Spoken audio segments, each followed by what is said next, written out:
10 milion në 24 orë, videoja më provokuese e Edit dhe Dolce strondit rjetin, por ka dyshime të forta për manipulim. Edi dhe Dolce, çifti më i ri brenda shtëpisë së Big Brother VIP Kosova 4.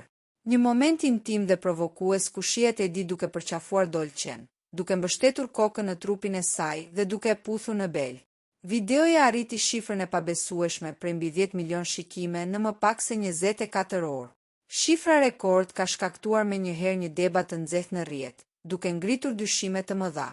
Shumë ndjekës dhe komentues po aludojnë se një numër i tillë shikimesh është pothuajse i pamundur për tregun shqipfolës, duke përfshirë Kosovën, Shqipërinë dhe diasporën brenda një kohe kaq të shkurtër.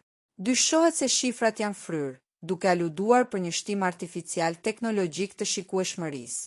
Nuk është konfirmuar nëse interesi për çiftin është me të vërtet kaq i madh, apo nëse ka pasur ndërhyrje për të rritur shifrën. Abonohuni për videot e reja.